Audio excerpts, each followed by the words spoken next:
थिएन चिप्लोनी अङ्कल त्यो भन्नु हुँदैन उहाँ चाहिँ रजतबाट अङ्कल हाम्रो इन्टरभ्यू लिनुहुन्छ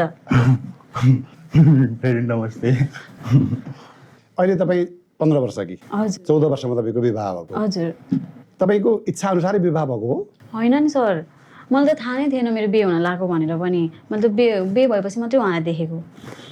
अनि केटा नहेरिकन विवाह गर्नुभएको तपाईँले हजुर सर मैले हेरेको तिमीलाई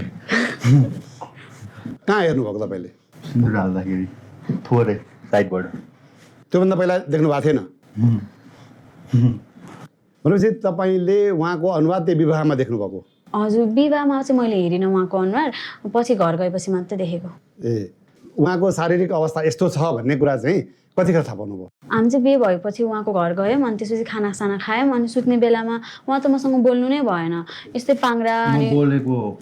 अनि पाङ्रा अनि पुतलीहरूसँग खेल्दै हुनुहुन्थ्यो उहाँ अनि त्यति बेलामा चाहिँ अनि बोल्नु पनि भयो उहाँ अनि पछि थाहा भएको मलाई यो 1 वर्षको बिचमा के कस्ता अप्ठ्यारोहरू आए बितेको 1 वर्ष सुरुमा त एकदमै धेरै गाह्रो भयो मलाई अब जस्तो के घरको पनि धेरै काम गर्नुपर्ने बिहान चाँडै उठ्नुपर्ने दैलो पोत्नुपर्ने पानी लिन जानुपर्ने फेरि घाँस पनि काट्न जानुपर्ने मैले सबै काम गर्नुपर्ने अनि एकदमै धेरै गाह्रो भयो त्यसमा चाहिँ सुरुमा त मैले उहाँसँग कुरा गर्थेँ अनि उहाँले पनि बुझ्नु हुँदैन थियो उहाँको कुरा पनि मैले बुझ्दिनँ थियो अनि म कति धेरै रुन्थेँ अनि त्यही नै हो अनि बिस्तारै बिस्तारै बानी पर्यो उहाँले कहिले थाहा पाउनुभयो कि तपाईँ चाहिँ उहाँको श्रीमती हो भन्ने कुरा चाहिँ उहाँलाई त थाहा छैन होला उहाँ त साथी भन्नुहुन्छ थाहा छ हजुरलाई म हजुरको श्रीमती हो भनेर बुढी बुढी हो बाले भनेको अनि त्यसपछि होइन म एक त मेरो उमेर पुगेको छैन त्यसमाथि पढाइको कुरा थियो तपाईँको होइन अब त्यसमाथि श्रीमान अब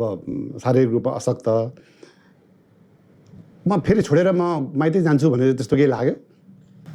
त्यस्तो त मलाई लागेन किनभने अब म उहाँलाई चिन्दै गएपछि उहाँले मलाई एकदमै धेरै माया गर्न थाल्नुभयो सायद नर्मल मान्छे भएको भए मैले त्यति धेरै माया पाउँदिनँ थियो होला उहाँले मेरो हरेक कुरामा सहयोग गरिदिनुहुन्थ्यो बाख्रा हेर्न जाने मसँग साथी हेरिदिनुहुन्थ्यो भाँडा माझ्ने बेलामा पनि पानी हालिदिनुहुन्थ्यो अनि उहाँ त मेरो साथी जस्तै हुनुभयो धेरै माया गर्नुभयो अनि मलाई छोडेर जाऊँ जस्तो कहिले लागेन तपाईँले विवाह चाहिँ किन गर्नुभएको आमाले भनेर